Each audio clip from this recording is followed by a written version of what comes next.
Good day, everybody. My name is Brian Lewis, and I'm an instructor at JTNS. So, today we're going to talk about defensive driving. So, I've got three questions for you before we get started. Have you had any accidents? Any near misses? How about some close calls? Before we talk about these issues and how to avoid them, go ahead and pause the video. Discuss any near misses and accidents you might have had in the past month, and then when you're finished, hit play again. Okay, I hope you had a productive discussion talking about near misses and accidents. We want to do that. We want to make sure we understand what's happened and how to avoid those things in the future. So now that we have discussed near misses and accidents, we're going to go ahead and talk about defensive driving, how to anticipate and avoid hazardous situations that get us in traffic accidents. Getting behind the wheel of your vehicle may seem like a commonplace event, but it could be the most dangerous thing that you'll do all day long. Hey, accidents are the fifth leading cause of death in America, right? And depending on where you live, your odds of being in an accident and a fatal accident may increase. So keep that in mind. Please keep that in mind. We're going to try and do the best we can to continue to drive responsibly. So we're going to talk about 20 defensive driving tips that can help you stay safe, keep you alive, keep your family alive, keep the people you work with alive, and help in the general public, right? We want to do that. We want to be good neighbors. So we want to focus on the task at hand, which if you're operating a motor vehicle, you've probably done this a lot. In fact, you've probably operated a motor vehicle so much that, much like all the other activities that we humans do, you get comfortable with the hazards, and after a while you don't recognize them. So what we want to do is bring to the forefront of our minds during this presentation that maybe we have gotten a little comfortable. Maybe we've developed some bad habits. Maybe it's time to try and correct those bad habits and remember what kind of responsibility it is to operate a motor vehicle, especially if you have a CDL. These are important things. So don't let the radio, cell phones, kids, your spouse, anything that's going on, arguments with your friends, distract you from doing your job as a driver. Don't do it. Expect other drivers to make mistakes. Don't trust anyone but yourself. Now, when I read this, when I think about this, I think about well-meaning people, well-intentioned people, waving their hands, hey, come on, it's okay. We don't need to do that. We don't need to do that. What we need to do is use our eyes and trust our eyes. If you can't see the oncoming traffic before you turn, you don't need to turn. It's just really that simple. There again, these may be well-meaning people. They may have well-meaning intentions. They may be trying to be really nice and courteous, but you are the one responsible for the vehicle you're driving. So keep that in mind. Try to avoid any of these mistakes that other people make. So 33,808 fatalities due to speeding. So maybe we need to slow down. Maybe we need to slow down. I remember I was discussing vehicle accidents with someone in the know, and they explained to me that a large majority of the accidents that happen because vehicles are either going too fast or too slow than the traffic around them. So if you're going too fast, slow down. Match the speed of the traffic around you. Don't be weaving in and out of traffic. If you're going slow, you may not be able to help that. If you're driving a big dump truck or semi, some kind of other truck, you may be going as fast as you can go. If that's the case, stay in the right lane. Try to be responsible. Try to be courteous. And do the right thing to keep people from having accidents or you causing an accident. So let's keep that in mind. Many car accident fatalities could be prevented each year by just wearing a seatbelt. Pretty straightforward stuff. The last statistic I heard on that is that if that 9 out of 10 people who wore their seat belts walked away from a potentially fatal car accident.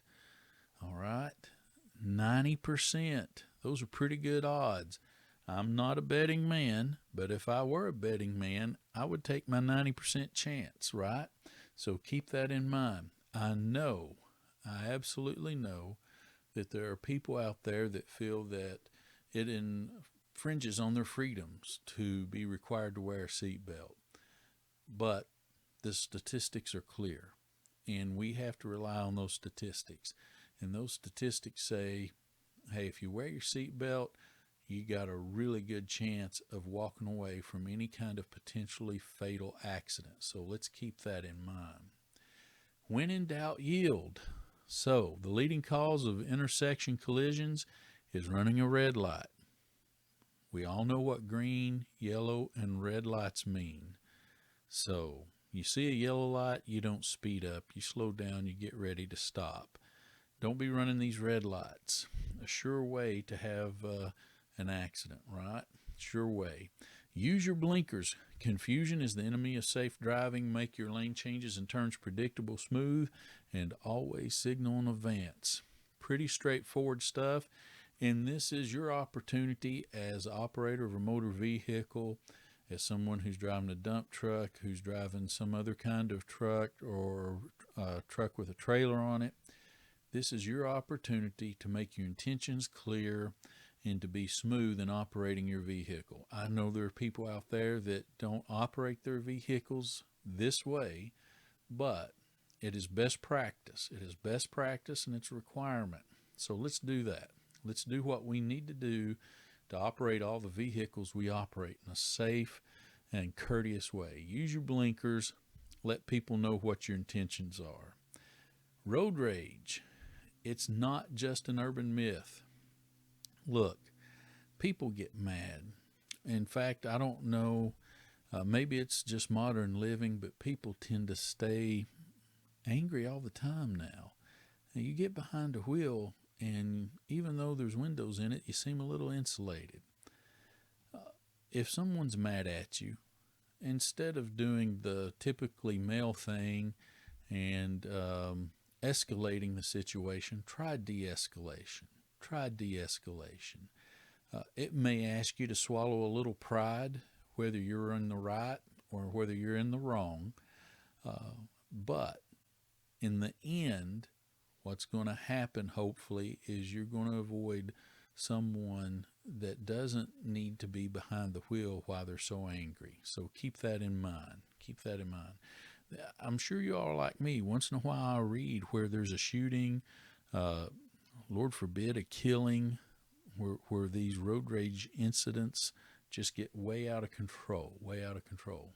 So be courteous, swallow your pride, let it go. You're going to be better off for it. Keep a buffer between yourself and other motorists. There's no doubt about it. When you tailgate somebody, you're more apt to have a rear end collision and run over them, okay? So just don't do that. Don't tailgate someone. Keep at least 2 or 3 car lengths or more between you and the vehicle in front of you. Like I said, more, maybe depending on if you're on the interstate and speeds are a little bit higher. You want to avoid tapping that individual from behind. You're going to be the one that's at fault most of the time, if not all the time, when that happens. Realize every vehicle has a blind spot. Every vehicle has a blind spot. So it doesn't matter if it's a little vehicle, it doesn't matter if it's a dump truck or a semi-truck or anything in between. Half-ton trucks, the whole 9 yards, all of them have blind spots. So pay attention to those blind spots before you start out in the vehicle. Know where they're at, adjust your mirrors, and come out with a strategy so you can monitor those blind spots and know if there's a vehicle in those blind spots. Keep that in mind. Keep that in mind. The other part of that is Don't get in another vehicle's blind spot, okay? Don't drive drunk, buzzed, high, or low. So, uh, obviously, we're not just talking about alcohol or illegal drugs. There are over the counter cold medications, all kinds of medications out there, prescription medications that can alter your mind, make your reactions slow, and you want to avoid those. Be honest with yourself. Be honest with yourself. And if you don't need to drive, if you don't feel like driving, it may not have anything to do with medication. You may just feel sick. If that's the case, don't get behind the wheel. Let somebody else drive that vehicle. When the roads are slick and wet, uh, make sure you give a little distance, because you're going to have some more braking time. Okay, going to have some more braking time. I think at 20 miles an hour in bright sunshiny weather, it probably takes about 119 feet to bring a normal 3,000, 2,800 pound car to a stop. Well, that's on dry pavement, sun shining, 75 degrees outside. Hey, you add rain, you add snow, it's going to increase that braking distance. And that's at 20 miles an hour. Imagine if you're going highway speeds. So always try to adjust for rain, realize that you're in slick conditions, and give yourself opportunity to stop. Prepare for snowy weather. Slow down, use chains if you have them, if you need them. If you see snow on the highway, uh, take appropriate actions. Chains are not going to work on ice, not much does, right? Not much does. So keep that in mind. I'll add to this black ice. So if you're going to have weather, whether it's high humidity, whether it's light rain, fog, or whatever, and the temperatures are right there at 32, 33 degrees, maybe 34 in some cases, you've got the potential for having what they call black ice that you don't really notice on the road, and you can really get yourself in trouble then. So if you see snow, if you see rain, if you see ice, react accordingly. Also pay attention to the weather. Conditions may be right for black ice, and you want to be very careful with that also. So keep that in mind. Inflate your tires appropriately, change them when they're worn. So make sure that your vehicle's maintained well. And part of that is making sure your tires are properly inflated. Blowouts cause problems, can make you lose control of the vehicle, especially if it's one of the front tires. So you want to make sure that you maintain control of your vehicle. Part of that's having two hands on the wheel at all times. Use your headlights. Anytime visibility is low, you have winding roads, fog, rain, snow, anytime you use your windshield wipers, make sure you have your lights on so that people can recognize you. A lot of people go ahead and turn their headlights on when it's nice and sunny outside because it makes them feel like their vehicle is more visible, and a lot of times it is. Especially if you have a vehicle that has a neutral color, those headlights can make your vehicle more pronounced and help other motorists see you, recognize you. Maintain your vehicle. Oil changes, fluid checks, all that stuff can absolutely keep your car, your truck, your dump truck, semi-truck, whatever kind of vehicle you're driving, keep it on the road, keep it in good shape, all that stuff. Of course, that goes without saying that it includes your brakes as well. Include your brakes and everything else. If your car gets disabled, get over in the lane, breakdown lane as quickly as possible, if at all possible. If you stay in a lane that's used for traveling, you're putting yourself at risk. And it's dangerous enough out there anyway, right? Dangerous enough anyway. If someone's following you too close, add some extra space between your car and the car in front of you. If you speed up, a tailgater typically speeds up with you.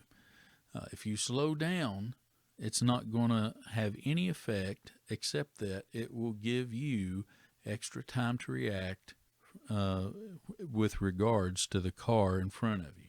So keep that in mind. Rarely does speeding up keep a tailgater off your tail. Keep that in mind. Keep a steady pace. If you have sudden increases and decreases in speed, unexpected lane changes, you're unpredictable in your vehicle, it makes it hard for other motorists. And it's important for us to keep in mind that there are probably going to be people on the road that share your same skill level, that have better skill level than you, and unfortunately, there's going to be people on the road that has less skill operating a vehicle than you on the road. And we have to take into consideration, in fact, we probably need to anticipate that people operating motor vehicles are going to have less skill than we do. So keep that in mind. You have everything from 18-year-olds, 16-year-olds, 30-year-olds, 90-year-olds operating vehicles. And we need to take into consideration that their reaction times may not be as good as ours. And we need to give them plenty of indication what we're going to do before we start changing lanes, turning, increasing speed, decreasing speed. Make yourself predictable for the people that you're operating vehicles on the road with, okay? Look far ahead of your vehicle. So it's important to look at the vehicles immediately around you, those in front of you, behind you, beside you. All that's very important.